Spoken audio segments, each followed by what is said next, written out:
Forno Alegre, 26 de janeiro de 2022. O calor aqui está insuportável e ainda por cima meu aparelho de ar-condicionado estragou e eu não estou conseguindo alguém para vir consertar. Mas vamos ao tema de hoje. A indústria automobilística nacional. A indústria automobilística brasileira só começou na segunda metade da década de 1950, mais precisamente em 1956. E não foi de geração espontânea, mas fruto de um planejamento cuidadosamente elaborado pelo governo Kubitschek. O primeiro carro fabricado no Brasil foi o Rome Isetta. A Rome era uma fábrica de máquinas operatrizes para a indústria. E seus tornos mecânicos levavam a marca Imor e eram considerados de alta qualidade. Mesmo antecipando-se aos incentivos oferecidos pelo governo Kubitschek, que queria implantar a indústria automobilística no Brasil, a Rome resolveu apostar algumas fichas nesta empreitada. Sob licença da ISO italiana, lançou aqui o microcarro que fazia relativo sucesso na Europa, o Isetta. Certamente houve algum erro de avaliação, porque o carrinho era totalmente inadequado para as peculiares características do trânsito brasileiro. Não vingou. Mas ninguém tirará dele o título de primeiro carro fabricado no Brasil. Se bem que, oficialmente, ele não seja considerado um carro.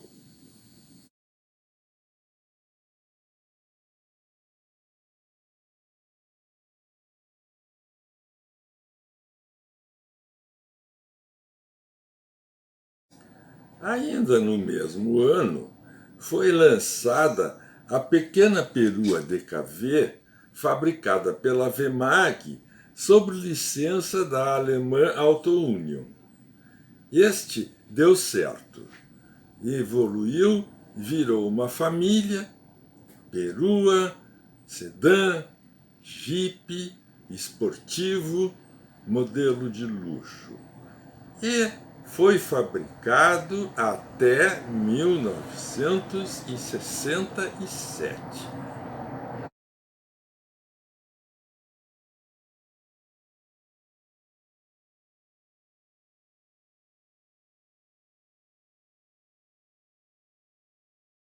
Pouco a pouco, foram surgindo outros modelos e fabricantes. A maioria deles, para não dizer todos, sendo produtos em fim de vida em seus mercados de origem.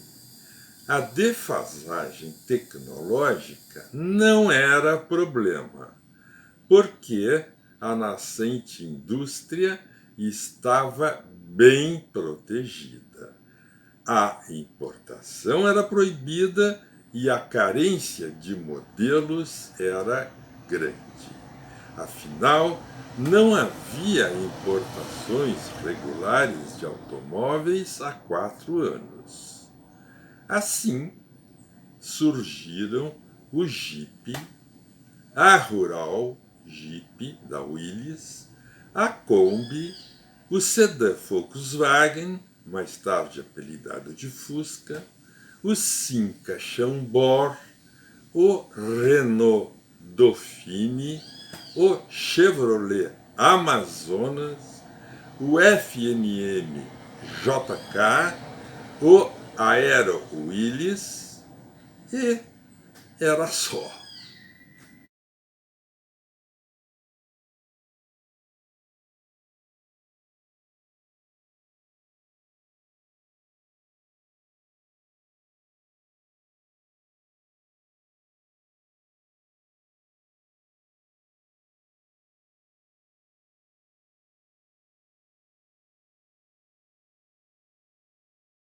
Durante algum tempo, foi só o que tivemos.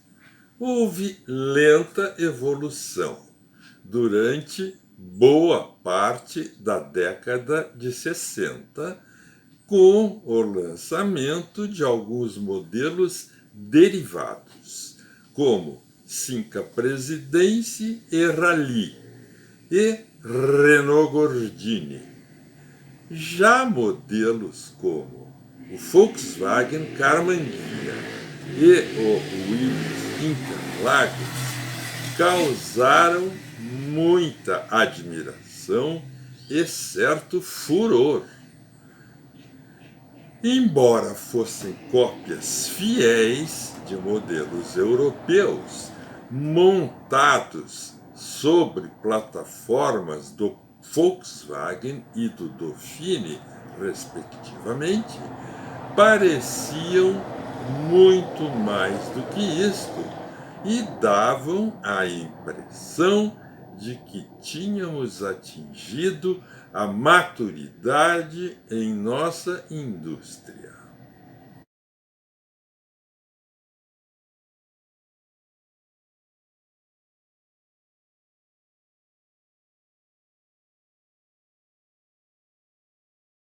Foi nesta época que a Toyota iniciou a fabricação do Jeep Land Cruiser, depois Bandeirantes, mais precisamente em 1962. Comentava-se então que o principal interesse daquela ainda pouco conhecida indústria japonesa era apenas garantir seu lugar no protegido e fechado mercado brasileiro, onde não era permitida a entrada de novas empresas. Faz sentido, porque a Toyota marcou passo durante décadas, até resolver lançar o Corolla em 1998.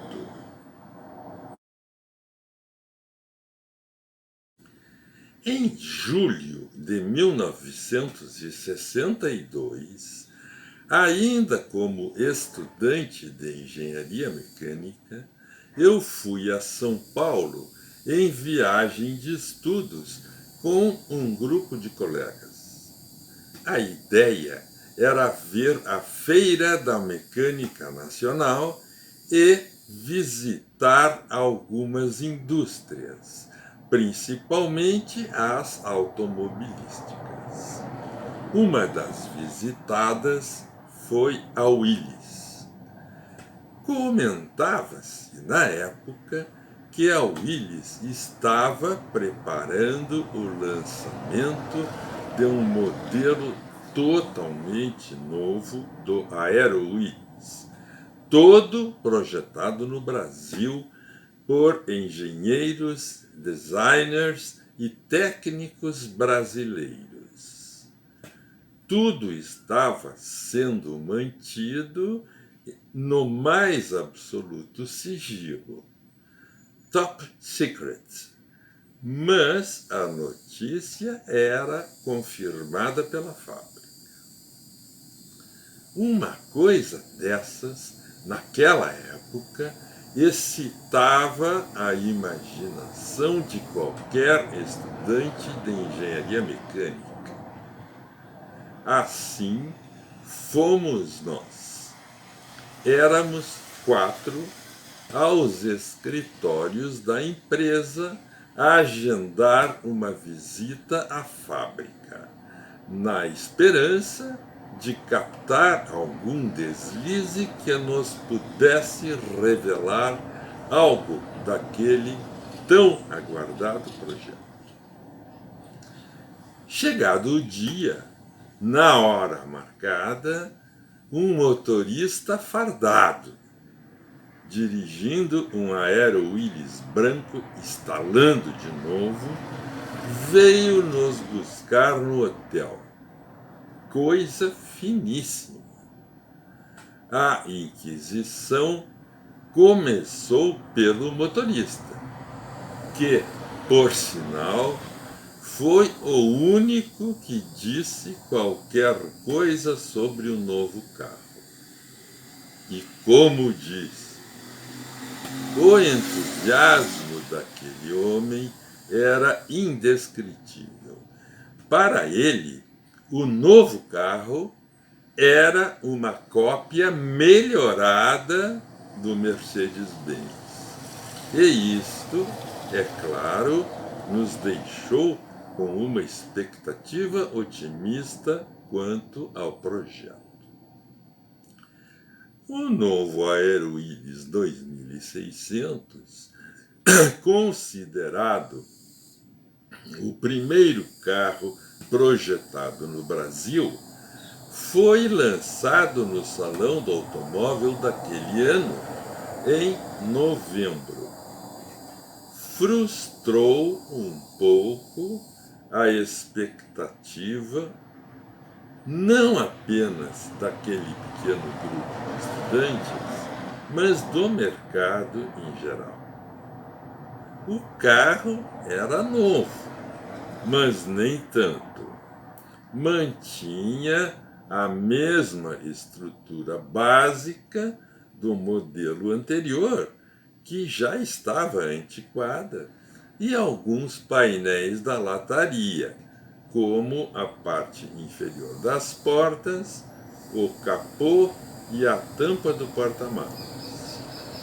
Em 1965, ele sofreu uma pequena restilização que lhe conferiu um ar um pouco mais aristocrático, mas não muito.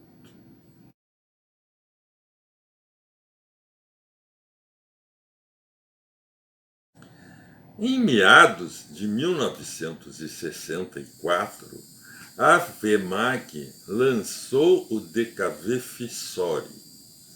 Este carro não foi projetado no Brasil, mas foi feito sob encomenda de uma indústria brasileira para ser produzido exclusivamente aqui. Já parecia um bom início.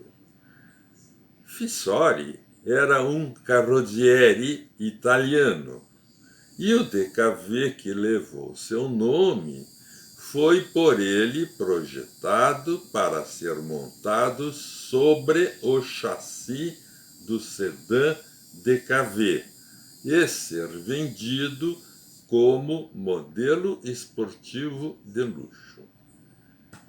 Teve seu relativo sucesso, apesar do preço, porque era, de fato, muito bonito, com destaque para sua grande área envidraçada.